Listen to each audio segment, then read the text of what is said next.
Muy buenos días, muy buenas tardes. Te doy la bienvenida a un nuevo Antídoto y estoy muy contento de poder volver a estar con vosotros. Las últimas 2 semanas no he podido grabar con Josías, pero estoy de vuelta, así que estoy muy contento. Josías, ¿cómo estás? Yo estoy muy bien, ¿eh? Estoy muy contento de que estés aquí ya y tener este compañero de guerra, porque a veces afrontar los temas solo no está tan bien, así que es mejor afrontarlos acompañado. Entonces, eso es como un mensajito para a ti que nos estás escuchando, que afronte los temas siempre en compañía, entre amigos, porque el antídoto se comparte, Narcis. Sí, yo ya echaba de menos estar en tu compañía y además hoy traemos a otra persona más, no estamos solos.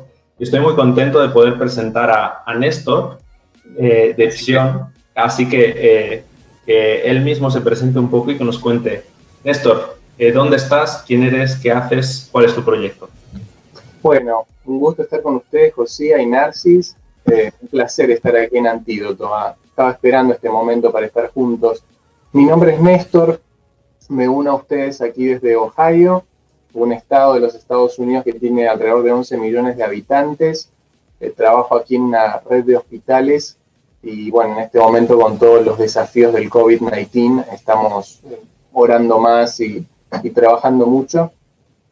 Y cuando me preguntaban qué es lo que hago, bueno, por un lado tenemos Saison. Saison es la primera red o plataforma online de terapia online cristiana que se ha creado hace varios años con profesionales de todas partes del mundo. Tenemos alrededor de 8.000 pacientes activos, más de 300 profesionales de la salud mental. Así que mi trabajo es dirigir profesionalmente Saison. Y aquí en Estados Unidos, localmente, tenemos un ministerio que se llama Ministry Care Services y le proveemos ayuda a unas 5.000 familias pastorales en Canadá, Estados Unidos, y ahora se está sumando también Inglaterra, Nueva Zelanda y algunas islas del Caribe. Así que por un lado es una plataforma abierta a cualquier persona, Saison, para hacer terapia online con profesionales cristianos, y el otro servicio tiene que ver más con pastores, líderes religiosos y darle apoyo a esas familias especialmente. Así que esas son mis dos actividades. Bueno, pues genial. Muchísimas gracias por estar con nosotros. Estamos muy contentos de poder tener un profesional para tratar el tema justamente que pensamos que es muy importante para el momento que estamos viviendo, y es el del estrés y la resiliencia. Hay un estudio que se ha hecho en varios países y dice que ahora durante la cuarentena y durante la situación de pandemia que estamos viviendo, las personas trabajan hasta un 45% más, están más expuestas a las pantallas, están más horas delante del ordenador. Y es curioso, ¿no? Coincide con ese porcentaje de personas que quizá no manejan tanto la tecnología y por eso todo les cuesta un poquito más. Justamente por eso creemos que es importante hablar del estrés, porque esto va íntimamente relacionado. ¿Qué es lo que crees que nos puede ayudar a mantenernos emocionalmente estables, emocionalmente bien, que nosotros estemos bien? Porque el estrés al fin y al cabo puede incluso afectarnos físicamente. Sí, claro. Bueno, para todos los que nos están mirando, algunos pueden decir, bueno, pero el estrés es una palabra tan utilizada y sobreutilizada que ya no sé ni qué es, ¿no? Porque uno va al médico y no saben a veces qué decirte y dicen, y tenés estrés. Entonces, se ha utilizado tanto que, ¿qué es el estrés? El estrés es simplemente tensión. Es un estado emocional en que nos activamos porque tenemos algún desafío. Cuando tengo desafíos, inmediatamente recurro a chequear mis recursos. Cuando siento que los desafíos son más que los recursos que poseo, se genera estrés, tensión, para ver si puedo adquirir nuevos recursos, ser creativo, salir con una nueva idea. Entonces la tensión no es mala, el estrés no es malo, estrés es tensión básicamente, siempre y cuando me pueda conectar, activar y volverme más creativo. Lo que nos pasa estos días, como decías, Narcis, es que estamos trabajando tanto, estamos hiperconectados, no cortamos nunca, porque las pantallas están siempre prendidas, los celulares suenan, las tablets. Entonces, esta tensión es constante, y en vez de hacernos más creativos y activarnos y hacernos resilientes, que es algo de lo que queremos hablar, te termina bloqueando, cansando y colocando en un estado emocional que no te ayuda. Sin duda, sin duda. Y yo creo que en esta cuarentena, aparte de tener mucho trabajo, también hemos tenido como muchas pérdidas. Hay muchos cambios, hay muchas pérdidas. Al menos aquí en España, Néstor, ha habido personas que, bueno, su trabajo, por ejemplo, ha acabado durante esa cuarentena. La crisis ha venido y puede ser que esos cambios hayan sido difíciles, ¿no? Personas, por ejemplo, en mi caso, seguro que el de Narcis, que somos más extrovertidos, que estamos todo el tiempo fuera, saliendo y demás, de repente encontrarte en casa 55 días es un cambio y te tienes que adaptar, ¿no? Y finalmente hay pérdidas también, pues que son bastante difíciles. Hay unas pérdidas que nos permitimos que nos duelan y otras pérdidas que decimos son insignificantes, pero que aún así nos duelen y como tú nos acabas de explicar, no tenemos las herramientas para poder gestionarlo, lo reprimimos y lo dejamos a un lado. Por eso es que es muy bueno que podamos hablar de esto, ¿no? Porque las cosas se nos desbordan, hablamos, en nuestro caso seguro que hay un momento donde nos hemos desbordado. Por eso es que queremos hablar justo de lo que nos has dicho. ¿Cómo podemos generar una resiliencia emocional y espiritual para poder sobrellevar este estrés, estos cambios y estas pérdidas? Así que normalmente nosotros, esto nos gusta mucho empezar definiendo, ¿no? Porque como acabas de decir, a veces tenemos como los conceptos muy entremezclados, así que queremos definir según la RAE y luego te preguntaremos cuál es tu definición sobre estos términos de los que vamos a hablar y repetiremos tanto. Así que Narcis, si quieres, define qué significa la resiliencia según la RAE. Sí, mira, la RAE define de dos formas la resiliencia. La primera es capacidad o adaptación de un ser vivo frente a un agente perturbador o un estado o situación adversos. La otra definición que da es capacidad de un material, mecanismo o sistema para recuperar su estado inicial cuando ha cesado la perturbación a la que había estado sometido. Esto suena un poco a volver a la normalidad. Y la verdad es que lo que se nos plantea desde los medios de comunicación ahora es que no va a haber una vuelta a la normalidad, sino que va a haber una nueva normalidad, va a haber una nueva realidad. Y esto creo que es justamente lo que puede hacernos que no podamos ser resilientes, porque no vamos a volver al estado de antes del COVID, sino que vamos a ir hacia un nuevo estado, hay incertidumbre y eso puede generar estrés. Sin duda. No sé qué te parece, Néstor. Mira, más allá de la definición de la RAE, que es la correcta, para decirlo en simples palabras, estrés es tensión. Todos estamos tensionados con lo que está pasando. El que no está tensionado vive en la luna, ¿no? En otro planeta.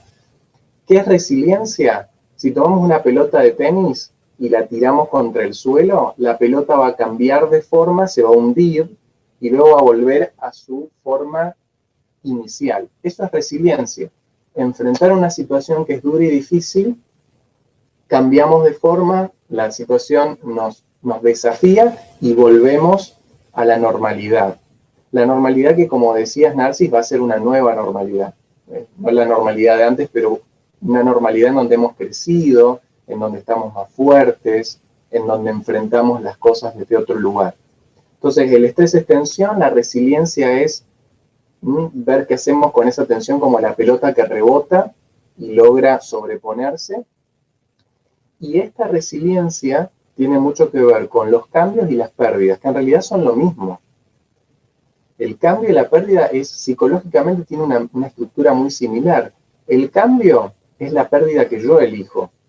Cuando digo, quiero hacer una dieta para estar en mejor estado, quiero ir al gimnasio, ¿qué voy a perder peso? Voy a ganar una mejor salud. Entonces, son pérdidas que yo elijo los cambios. Yo decido ir hacia un cambio y voy a perder cosas y voy a ganar otras. Ahora, las pérdidas son los cambios que no elijo. Cuando nos dejan en cuarentena, cuando recién decías, Josías, que sos muy social y no tenés esa conexión con otros por lo que está pasando, esos son cambios que no elegimos, para los que necesitamos ser resilientes.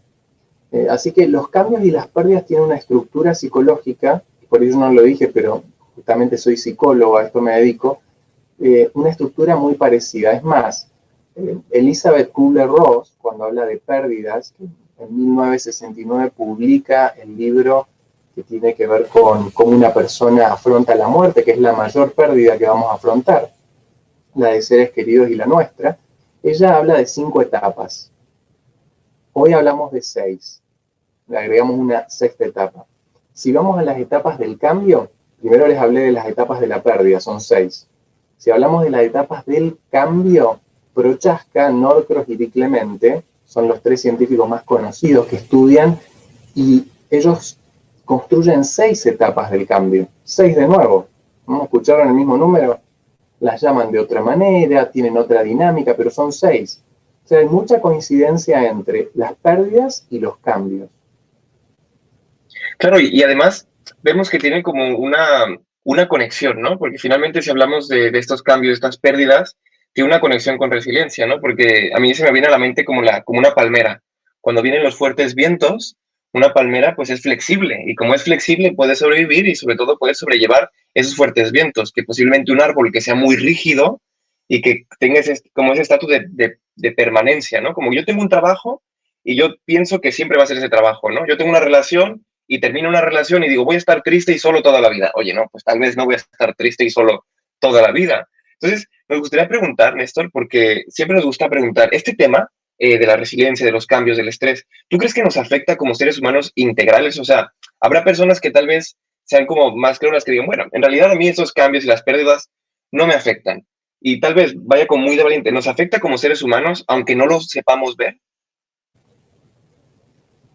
Cualquiera que está yendo por un cambio importante y por una pérdida, se va a sentir afectado. En algún momento lo va a ver de una o de otra manera. Así que sí, nos afectan. Ahora, vos recién traías, digo vos, yo sé que en algunos lugares decimos tú, me encanta. Perfecto, somos multiculturales, así que adelante.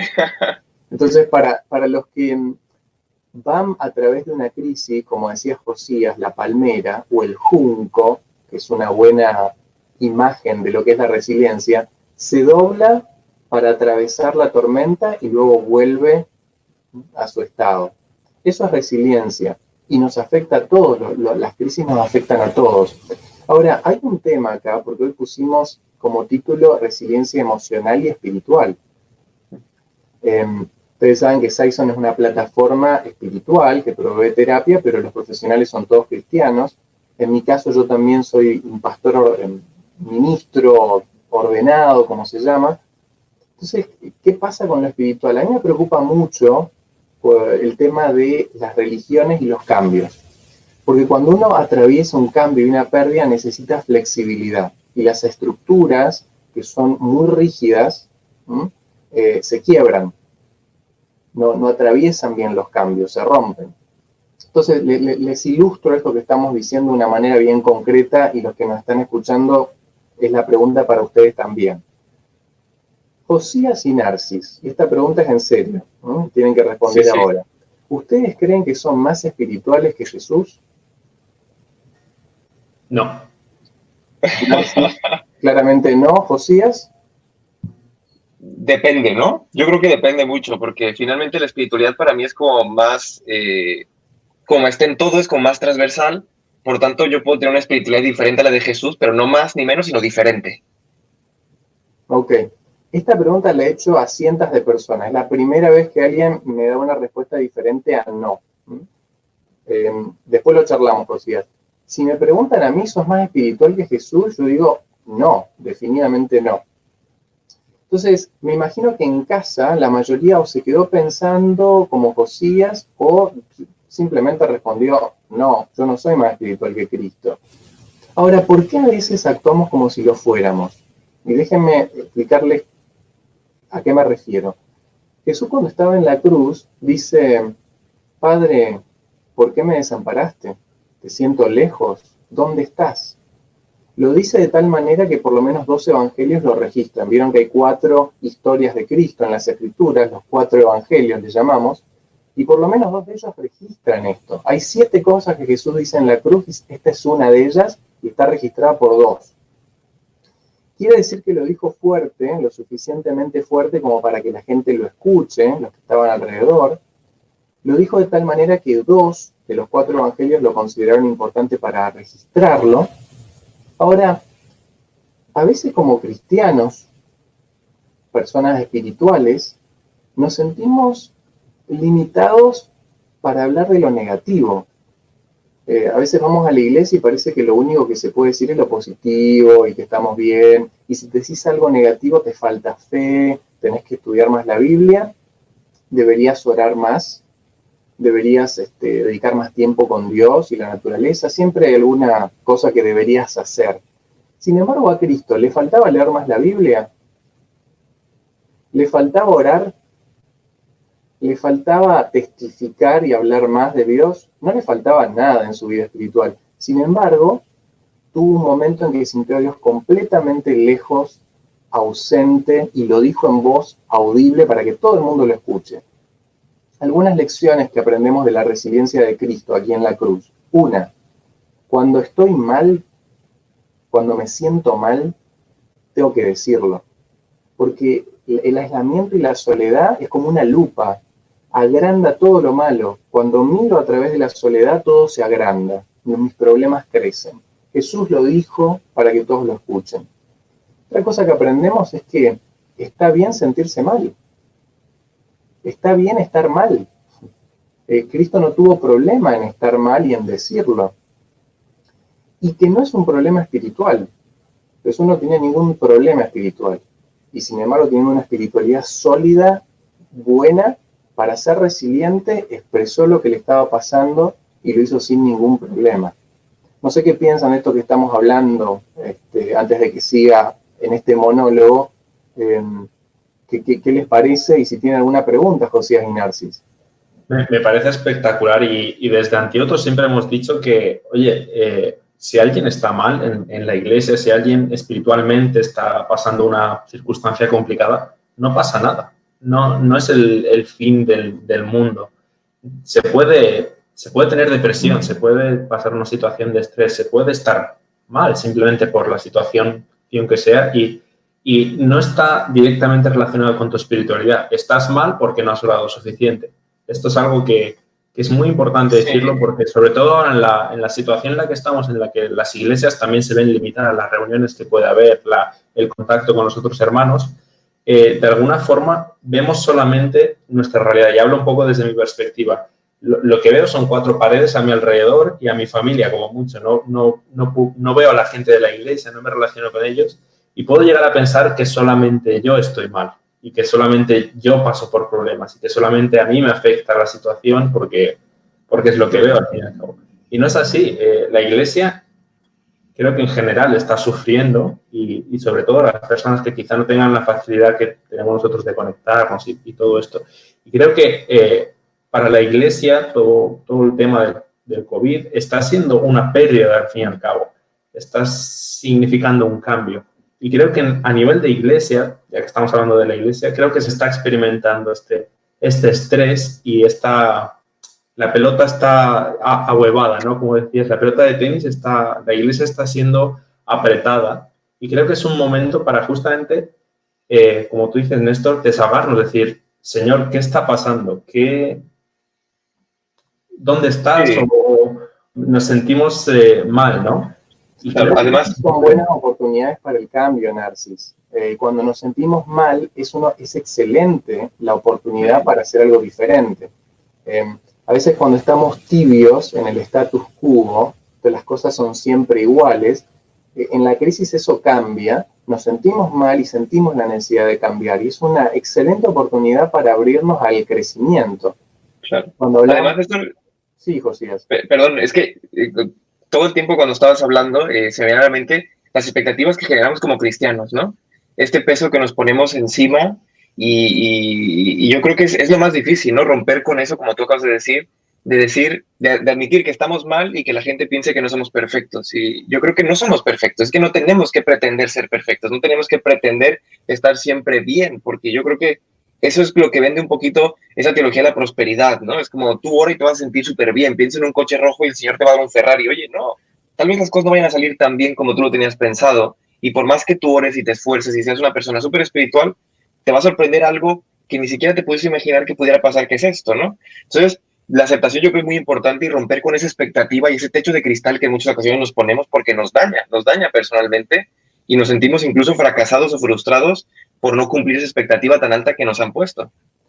Con respecto a lo que estás diciendo, Josías, de las expectativas y cómo nos dañan, porque si las expectativas no son flexibles, te terminás rompiendo en un momento de crisis. Entonces, con respecto a eso, hay una diferencia en psicología que hacemos que es importante tenerla en cuenta en estos momentos de estrés, de crisis, de cambios, de pérdidas, es la diferencia entre dolor y sufrimiento, ¿sí? El dolor, si sos un ser humano, vas a pasar por un momento doloroso. O sea, bienvenidos a la raza humana, Josías, Narcis y Néstor, vamos a pasar por dolor. No hay Claro, forma de claro. evitarlo. No es evitable. Y el dolor es comparable en el sentido de que si yo me quiebro este dedo, y Narcis también se quiebra el dedo, los dos tenemos el dedo quebrado y sentimos el mismo dolor. Entonces yo le puedo decir a Narcis, ¿cómo me duele esto? Y Narcis dice, sí, Néstor, yo no aguanto más. Ahora, el sufrimiento no es lo mismo que el dolor y no es comparable. ¿Por qué? Porque si yo me quiebro este dedo, no sé si alguno de ustedes toca guitarra. No, Narcis dice más o menos. Vamos más a o ver. menos. Yo no. Vamos a ver. Entonces yo no toco guitarra, pero Narcis sí. Si yo me quiebro este dedo, el sufrimiento que voy a tener de no poder tocar guitarra es nulo, porque nunca toqué guitarra. Pero en el caso de Narcis que toca guitarra, el sufrimiento de no poder tocar el instrumento es real. Entonces el dolor es el mismo, los dos nos quebramos el dedo, el sufrimiento no. El de él es mayor porque no puede tocar la guitarra. Imagínense un pianista, un músico profesional. El sufrimiento de tener un dedo quebrado es enorme. Entonces, ¿a qué nos referimos con esto? Todos pasamos por el mismo dolor de la cuarentena, los miedos del COVID, la parte social, la desconexión. Pero el sufrimiento es individual. Es algo que nos toca a cada uno de distintas maneras. Tiene que ver con nuestra historia, tiene que ver con nuestra personalidad, tiene que ver con los recursos que tenemos y los que nos faltan, tiene que ver con nuestra necesidad de crecimiento emocional. Entonces, tengamos en cuenta esto. Una cosa es dolor, todos estamos juntos con el mismo dolor, y la otra es el sufrimiento que a cada uno nos causa, que es diferente, es psicológico, y desde ese lugar podemos empatizar, porque de repente algo que a mí no me produce mucho sufrimiento, a otros sí. Esto es importante tenerlo en cuenta en la iglesia, ¿sí? Los dolores pueden ser los mismos, pero los sufrimientos son muy diferentes de una persona a otra, y eso nos ayuda a empatizar. Es muy bueno y me encanta lo que estás diciendo y también la comparación que has hecho entre los evangelios, porque ahí se ve cómo cada evangelista cuando escribe el evangelio cuenta cosas de Jesús diferentes porque lo perciben de forma diferente, tienen sensibilidades diferentes y eso es muy interesante. Quería preguntarte, Néstor, ya que estamos hablando del sufrimiento, ¿cómo se puede gestionar el sufrimiento que todos tenemos o todos vamos a tener en mayor o en menor medida? ¿Hay que ignorarlo y dejar que pase? ¿Simplemente es algo que ya pasará, el tiempo todo lo cura, dicen? ¿O es algo que hay que analizarlo, hay que pensar cómo sobrellevarlo, hay que sacarlo, compartirlo con los demás? ¿Qué recomiendas? Narcis, el tema de que el tiempo cura es casi un mito, porque no es que el tiempo cura, es lo que yo hago durante ese tiempo lo que cura. Entonces, tal vez podríamos cerrar con las etapas del cambio y las etapas del duelo. De paso, al duelo le llamamos duelo porque el duelo duele. Claro. Es importante saber que nos va a doler, no hay otra forma de atravesarlo que con dolor, pero el dolor no hace falta que se transforme en sufrimiento. El dolor tiene un periodo y se termina. Cuando el dedo se sanó y ya no está más quebrado, ya no duele. Entonces, hablemos de esto brevemente. Si yo elijo un cambio, voy a atravesar 6 etapas. Estas etapas se estudiaron especialmente en adictos, porque cambiar de una adicción a estar libre de una adicción es muy difícil. Entonces estudiaron cómo se produce este cambio, porque después se puede aplicar a cambios menores, que no son tan difíciles como una adicción. Estas 6 etapas, yo se las voy a nombrar, pero voy a hacer énfasis en 2 nada más. Las etapas del cambio, según Prochaska, Di Clementi y Norcross, son precontemplación, contemplación, preparación, acción, mantenimiento, y luego tenemos la 6ª, que les voy a preguntar a ver si se les ocurre cuál puede ser. Yo nombré 5 etapas hasta que llegamos a acción y mantenimiento. Son etapas preparatorias, las primeras, en donde uno se da cuenta que tiene un problema, que quiere cambiarlo, se prepara, busca opciones, hasta que finalmente hace algo para cambiar Va al gimnasio, la dieta, va al psicólogo, habla con un amigo, reconoce que tiene el problema, hace algo concreto y luego mantiene esa acción. La sexta etapa, ¿se les ocurre cuál puede ser después de hacer algo y mantener? Podría ser superación, aceptación, superación, probablemente. Superación, buenas opciones. Josías, Narcis, sexta etapa después de hacer algo y mantener. Yo diría que reinicio, ¿no? En el sentido de empezar con otra cosa, porque el dolor no es algo medible, es decir, de A a B y ya está, sino que es algo continuo. Buenísimo. Buenas opciones, les agradezco. Siempre pregunto esto porque nadie dice la que realmente es. Nadie, sin excepción. La sexta etapa es recaída. Entonces, en un proceso real de cambio, ¿sí? Donde no hay negación, donde hay aceptación de lo que está pasando y quiero cambiar, después de hacer algo y mantener eso nuevo y bueno, suelen haber recaídas. Estas recaídas lo que nos ayudan es a aprender. Por ejemplo, un paciente que está dejando de fumar, ¿no? Me dice, después de cenar, me senté en ese sillón, prendí las noticias en el televisor y encendí el cigarrillo. Y venía tan bien, hacía 2 semanas que no fumaba nada. Perfecta, esa es una recaída. ¿Qué aprendemos de la recaída? Que después de cenar no se puede sentar en el sillón, no puede prender las noticias y de paso, ¿por qué tenían cigarrillos en la casa? Entonces, tiró esa caja de cigarrillos que quedó botada y lo que le propuse es, ese sillón tienes que sacarlo de tu casa. Literalmente, venderlo, sacarlo, regalarlo. Reacomodar los muebles de la sala, no prender la televisión después de cenar y hacer otra cosa. Por ejemplo, ir a dar una vuelta caminando.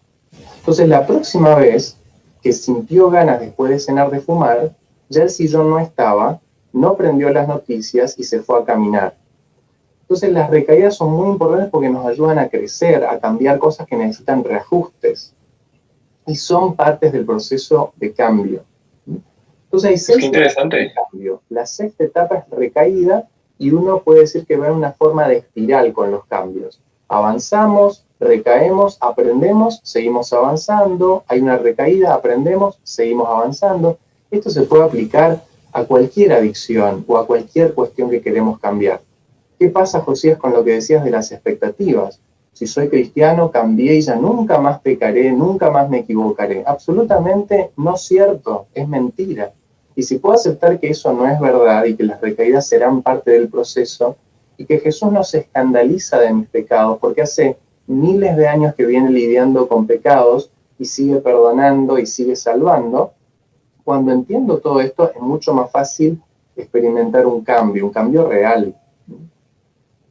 Luego porque a veces etapas del duelo, pero me parece que con esto, no sé si alguna porque a veces parece, como tú dices, que la recaída la vemos como algo negativo, ¿no? Como si estuviéramos volviendo atrás. Y es que se nos viene a la mente este versículo que dice que las cosas son nuevas, ¿no? Es como que cuando te acercas a Jesús, todo es nuevo y las personas piensan que eso nuevo, claro, es como tirar todo hacia atrás y empezar completamente de cero sin un background, ¿no? Y a veces se nos olvida que no, que seguimos siendo nosotros mismos, pero sí, que somos nuevos, somos nuevas personas, pero la recaída es parte de esto, ¿no? Teníamos un profesor en teología que nos decía que la perfección humana, viéndolo de una cosmovisión o una perspectiva cristiana, siempre está ligada al arrepentimiento. Es como, nunca se pueden desligar, ¿no? De este vete ya e inténtalo de nuevo de Jesús. Y es súper interesante porque a veces nos cuesta tanto, Néstor, y es justamente lo que me gustaría preguntarte como un bonus question, ¿no? A veces nos cuesta tanto los cambios porque justo es lo que decía un poco al principio, como que nos gusta tanto la estabilidad, algunos, por supuesto, no voy a hablar en general, pero a veces nos gusta tanto la estabilidad, ¿no? Nuestros sueños como tener una casa, un coche, que todo esté normal, y que a veces que esas situaciones imprevistas que no podemos controlar nos desestabilizan tanto que nos dejan tirados en el suelo. ¿Qué podemos hacer nosotros, ¿no? ¿Cómo podemos prepararnos para que cuando lleguen esos cambios, ya venir preparados? ¿Se puede preparar? ¿No nos podemos preparar? ¿Qué herramientas podemos contar para cuando venga algo imprevisto? Que no podemos, o sea, nadie se imaginó que vendría el COVID, pero ¿qué podríamos hacer o qué podríamos meter en nuestra mochila para estar preparados en esos momentos tan duros? Muy buena pregunta. ¿Cómo prepararnos para lo que no podemos predecir, para lo que no sabemos cuándo va a llegarnos? Josías, esto tiene que ver con crecimiento personal. Para estar preparados para lo que no podemos prepararnos, me parece una contradicción, debemos estar en un constante crecimiento personal. Porque, ¿qué es el crecimiento personal? Es el cambio y la adaptación. Entonces, si yo estoy acostumbrado a cambiar y adaptarme, cuando llegue algo nuevo que no esperaba, a lo que me tengo que adaptar y tengo que cambiar para adaptarme, ya tengo eso como parte de mi dinámica psíquica, de mi dinámica personal. Entonces, no tener miedo a los cambios, es más, buscarlos, experimentarlos, y como decíamos recién, la recaída es parte del cambio. Si miramos en la Biblia, esto es tan claro. Pedro negó a Cristo, después se equivocó al discriminar a los que no estaban circuncidados y Pablo es muy duro con él. Tuvo recaídas Pedro, no por eso dejó de ser una buena persona que seguía a Dios. Pensemos en otros ejemplos, hay muchos en la Biblia. Tenemos a David, que es un clásico. Tenemos a Abraham, que mintió varias veces, su hijo mintió igual, recayó en lo mismo. Está lleno de esto. Pero a través de esas recaídas crecieron, aprendieron, y es parte del proceso, ¿no? Entonces, no tenerle miedo a la recaída o al fracaso, porque justamente si le tenemos miedo al fracaso no cambiamos. Si dejamos de tenerle miedo, nos animamos más a cambiar y esto nos va a traer muchas cosas positivas y saludables. Tal y como estás planteando esto, me encanta. Me suena lo que estabas comentando antes de la resiliencia, ¿no? Y que te quería preguntar, ¿la resiliencia y la espiritualidad están ligadas? Porque tal y como planteas este caminar continuo con Dios a pesar de las caídas, por decirlo así, esto me suena a resiliencia, me suena a, aunque me deforme en un momento dado, vuelvo a estar, trato de volver a estar ligado con Dios, a estar en conexión permanente. La espiritualidad y la resiliencia están muy ligadas, Narcis, como acabas de decir. Y esto de deformarnos y de pasar por momentos duros y difíciles, tenemos que aceptarlo como parte de la existencia humana. Es parte, el dolor es parte. El sufrimiento podemos trabajarlo, pero el dolor es parte de la existencia humana. Ahora, ¿cómo trabajarlo desde lo espiritual? Tenemos el gran ejemplo de Viktor Frankl. Él escribió, entre muchos libros, El hombre en busca de sentido, donde él habla de la logoterapia. Para atravesar el sufrimiento y vencerlo, aunque tengamos dolor, podemos atravesarlo con sentido. Cuando hay sentido y cuando hay propósito, lo vamos a atravesar de una manera muy diferente. Víctor Frank nombra a uno de sus pacientes, dice que llegó al consultorio y le dijo: doctor, no puedo más. Desde que mi esposa se ha muerto y no puedo seguir con mi vida. Es muy difícil vivir sin ella. Es un dolor que no sé cómo atravesar. Víctor Frank le dice a su paciente: veo que ustedes tenían una relación muy hermosa, veo que se amaban mucho. ¿Qué hubiese pasado si usted moría antes y ella se quedaba con este dolor que usted está sintiendo? Y el hombre reflexiona por un momento y dice: yo creo que hubiese sido mucho más difícil para ella que para mí. Entonces Víctor Frank le dice: el hecho de que ella se haya ido antes, que haya partido antes, hace que usted tenga que atravesar esto y ella se haya salvado de ese sufrimiento. Y eso le trajo un nuevo sentido al hombre, a esta pérdida, y dijo: bueno, por lo menos ella no tuvo que atravesar esto, y yo puedo atravesarlo mejor que lo que hubiese podido ella, porque de alguna manera él se sentía más fuerte que lo que ella se hubiese sentido. El tema de sentir que nuestro dolor tiene algún sentido que le hace bien a alguien, que de alguna manera lo salva a otro de una situación difícil. El sentido es muy importante y es espiritual cuando atravesamos el dolor.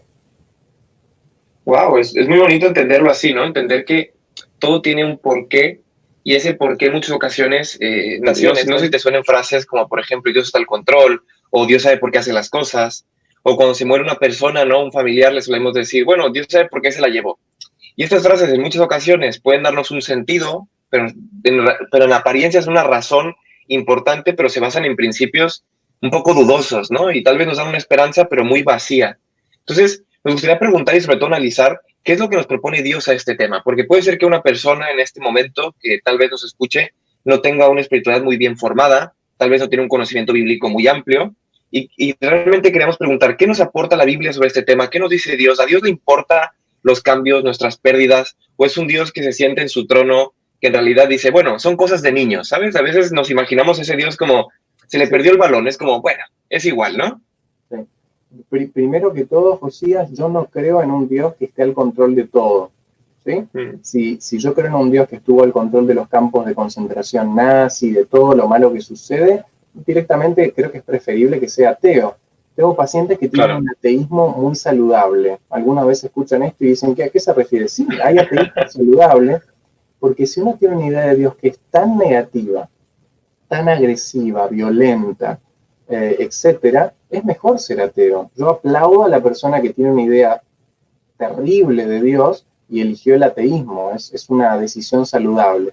Ahora, al Dios del que yo me enamoré y al que sigo y que me hace bien en la vida, que el ejemplo es Cristo de ese Dios, es un Dios que no está al control de todo. Es el responsable final de la libertad que nos dio.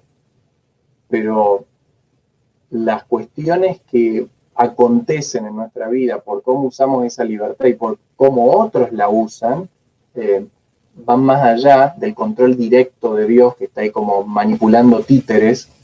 Entonces, como Dios no está al control de todo, les doy un ejemplo que me ayudó mucho espiritualmente de un paciente. Estaba haciendo los roundings en el hospital, llego a la habitación y estaba buscando a Roberto y Roberto no estaba. Me dicen, está en el patio con los demás pacientes. Voy al patio y cuando le pregunto al mental tech que estaba a cargo de los pacientes en el patio, digo, ¿dónde está Roberto? Me dicen, no, va con el nombre de María y está sentado en ese banco. Ah, gracias. Me siento al lado de María. Digo, ¿qué tal, María? ¿Cómo estás? ¿Te sentís como para hablar? Ah, sí, quería hablar. Me preocupa mucho el tema del infierno, me dice María, porque yo quiero ser paramédico y pastor, pero muchos me dicen que voy a ir al infierno porque soy transexual. ¿Qué opina usted de esto? Entonces comenzamos a hablar de lo que entendía por el infierno y Dios. Entonces en un momento me dice, ¿sabes, Néstor, que yo creo que en mi vida las cosas no han ido como Dios quería? Porque yo fui abusado, pasé una infancia muy traumática y muchas cosas que me pasaron yo estoy seguro que no eran las que Dios quería para mí. Y pienso que en el mundo muchas cosas no son como Dios quisiera. Y me dice, y yo sé que no era el plan de Dios que yo cambie mi género o mi sexo, pero después de todo lo que yo pasé, así me siento cómodo, me dice, y yo sé, y escuchen esto, y yo sé que Dios me entiende. Me dejó pensando, María, porque yo no sé si tengo ese Dios que entiende tanto como María me decía. Ese Dios amoroso que no fue responsable de lo que le pasó a María y que ahora la entiende. Y me hizo reflexionar mucho, María, me enseñó mucho de ese Dios amoroso, ese Dios que su presencia se acerca y te sana y te hace sentir bien, y que aunque no salieron las cosas como Él hubiese querido, cuando Él aparece las cosas comienzan a enderezarse. Buenísimo, me encanta esta idea que la he escuchado alguna vez y es muy interesante el hecho de que mucha gente no rechaza a Dios, sino que rechaza lo que conoce de Dios, porque lo que le han dicho de Dios es horrible y está en todo su derecho de rechazarlo. Y de hecho es una buena opción rechazar al Dios que te presenta. Muy saludable rechazar eso. Totalmente. Es muy interesante y por lo que estás diciendo me parece que es vital, es muy importante tener una espiritualidad y un entendimiento de Dios sano. ¿Cómo crees que podemos construir una espiritualidad estable y que emocionalmente nos ayude, ¿no?, a ser también fuertes esta espiritualidad? Sí, yo creo que ese es un tema para un próximo podcast. Deberíamos tratar cómo construir una espiritualidad sana. Por favor. Porque nos podemos enredar en espiritualidades muy malsanas y encima sentirnos que, bueno, pero es Dios y es la iglesia y estar atravesando por una espiritualidad que no ayuda en nada. pues nos lo apuntamos, de hecho, y quedamos pendientes para una futura y esperamos que próxima nueva Sí, por colaboración. favor, por favor. Seguro. Por favor. Sería un placer. Así que, y ya para culminar, Néstor, nos gustaría hablar, hemos hablado del estrés, de los cambios, de las pérdidas. Finalmente, el Evangelio, ¿no? Y Jesús nos da, pues, hay muchos versículos, ¿no? Que nos dan una esperanza realmente buena. Se me viene a la mente 2 Corintios 4, ¿no? Donde Pablo dice, tenemos tesoro en vasos de barro, y acepta primero y dice, estamos siendo perseguidos, pero no estamos desamparados. Estamos siendo abatidos, pero... Entonces hace como la aceptación del momento y después dice, o sea, lo que está pasando, pero dice la característica que Dios le aporta. Y tú mencionaste algo que me gustó mucho, que fue el cambio constante que tiene que tener la persona. ¿Tú qué nos recomendarías para una persona que está pasando por estrés, por cambios, por pérdidas? ¿Qué le recomendarías hacer? Sobre todo, ¿a dónde acudir? ¿Qué puede hacer esta persona? Y sobre todo, ¿qué nos podrías aportar para desmitificar justamente eso que los cristianos creen que ir al psicólogo está mal, ¿no? Es como, ¿qué podrías decir a estas personas que tienen este pensamiento? Bueno, varias preguntas que has hecho, Josías, todas muy válidas y muy importantes. En primer lugar, diría que aceptar que el cambio es parte es tan cristiano y es tan bíblico. Hablamos del nuevo nacimiento, hablamos de transformación. San Pablo habla de sean transformados por la transformación de su entendimiento, dice San Pablo en Romanos 12. Transformen su entendimiento y sean transformados. Entonces, todo esto de aceptar el cambio como parte de nuestro cristianismo, porque justamente es esencial la transformación. Cristo le habló a Nicodemo, si no naces de nuevo, si no cambias, y él era un hombre grande ya. O sea que Jesús está hablando de un cambio sobre cambio, ¿no? Y seguir cambiando. Ahora, muchas veces cuando nos abrimos al cambio, necesitamos la ayuda de un profesional. Estamos en una situación de pareja en donde no vemos cambio más que el divorcio. ¿Por qué no abrirnos a la oportunidad de cambiar con un profesional que nos ayude a ver las opciones que no vemos? Estamos en una situación de depresión en donde no vemos nada positivo. ¿Por qué no abrirnos? Porque esto de abrirnos a la ayuda es una actitud humilde, y la humildad es parte del cristianismo, es un fruto del espíritu. Entonces, abrirnos a un profesional que nos ayude y que además comparta nuestros valores, como todos los profesionales de Saison, puede traernos a nosotros un crecimiento enorme. Yo he hecho terapia muchas veces en mi vida, distintos procesos, y estoy muy feliz de haberlo hecho, porque me ha hecho crecer, me ha hecho mejor, me ha hecho superar situaciones que eran muy difíciles. Así que yo lo recomiendo, de todo corazón. Algunos me dicen, pero vos sos psicólogo y haces terapia. Por supuesto, claro que sí. Sos pastor y haces terapia, pero mucho más. Siendo pastor la necesito, creo que más. Así que yo animaría a cualquiera que pueden estar pasando por algo muy doloroso, pero no necesitan sufrirlo solos. Pueden hacerlo con alguien que los acompañe y los acompañe desde la fe también. Creo que aquí debajo del video vamos a dejar el contacto para que puedan saber dónde hacer terapia con un profesional cristiano. Sin duda, lo dejaremos ahí abajo para que nuestros amigos puedan ir a verlo. Así es, de hecho, hace cerca de un mes, un poquito más, tuvimos también otro psicólogo con nosotros que dijo exactamente lo mismo. Él, siendo psicólogo, dijo que después de toda esta situación y antes también, él también necesitaba un psicólogo y que no es raro que un psicólogo necesite otro psicólogo, ¿no? Muchísimas gracias. No podés practicar tu profesión seriamente si no supervisás y te acompañas terapéuticamente con alguien. Qué bueno. Muchísimas gracias, Néstor, por todo lo que has dicho. Es brillante y a mí me ha encantado. Y ya para acabar y para concluir, lo que solemos hacer es dejar una idea, un pensamiento, un tip.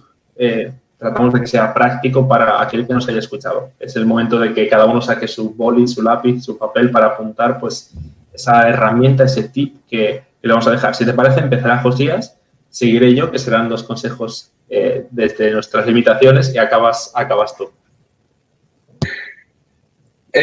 Por ejemplo, yo el consejo práctico que me gustaría dejar, de hecho, preparé una charla en cuanto a lo que pude sobre el cambio, ¿no? Y yo veía que el cambio, finalmente hay que aceptar que todo cambia, ¿no? Y que como seres humanos, yo me comparo con un árbol siempre se está renovando constantemente.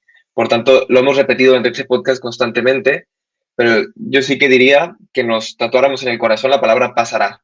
Bueno o malo, esto que estoy viviendo va a pasar y puede ser que mañana ya no esté. Por tanto, no tengo que acostumbrarme a eso, sino tengo que disfrutarlo, pero por supuesto estar con un sentimiento de decir esto va a pasar y cuando pase tengo que estar preparado. Y yo creo que eso es bastante bueno que nos mentalicemos con esa idea.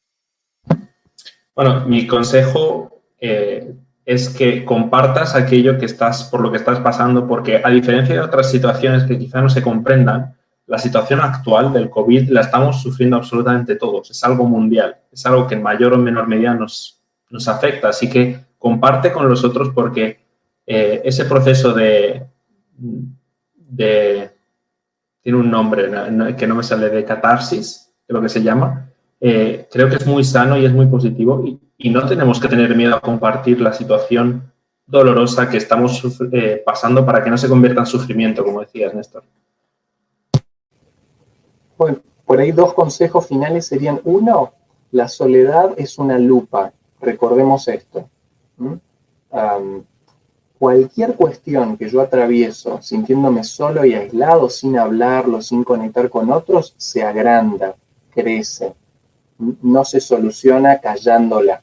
Primer consejo: hablemos de lo que nos pasa con alguien de confianza, con un profesional, no nos lo callemos. Y segundo, cada 7 años todas las células de nuestro cuerpo cambian. Hay nuevas células que reemplazan a las anteriores porque van muriendo y van cambiando. En 2 años aproximadamente todos los átomos de nuestro cuerpo cambian. No me pregunten bien cómo esto sucede, pero sucede. Esto es física, googleenlo, es interesante la explicación. O sea que el cambio tiene que ver con estar vivos. Si no cambiamos es porque morimos. Entonces, celebremos los cambios porque pueden abrirnos oportunidades de crecimiento que Dios quiere para nuestra vida y que los discípulos pasaron, los apóstoles pasaron, y si queremos ser cristianos, vamos a pasar. Así que abrámonos al cambio como lo hacemos hacia la vida. Si estamos cambiando es porque estamos vivos. Buenísimos consejos y realmente esperamos que nuestros amigos pues se lo hayan apuntado porque son bastante prácticos y yo creo que nos pueden ayudar a poder afrontar con resiliencia estos momentos tan duros. Hemos llegado al final del podcast, estamos súper contentos de que nos hayas regalado tu tiempo, de que hayamos podido compartir este momento juntos y sobre todo pues, estamos súper contentos de haber tenido con nosotros a Néstor. Ha sido espectacular poder tenerte y por favor agendaremos otra fecha para poder hablar de esa espiritualidad emocionalmente sana de la que nos hablaste, que yo creo que a nuestros amigos de Antídoto les va a encantar. Y nos gustaría, Néstor, que para finalizar nos contaras dónde pueden encontrar, aparte de dejar los links, y por supuesto lo diremos, para las personas que estén, por ejemplo, en Spotify o que nos escuchen y demás, que nos digas dónde te pueden encontrar, si tienes redes sociales, si te pueden encontrar pues en Facebook, en YouTube, a Simpson, ¿dónde pueden encontrarte? Sería un placer. Nos pueden encontrar en Saison. Sai es psicología en inglés, es con Y. Sai, son es hijo en inglés, o sea que es una psicología que incluye al hijo, a Cristo. Saison, todo junto. Entonces nos pueden encontrar en @saisononline en Instagram, @saisononline en Facebook y también Saison Online en YouTube.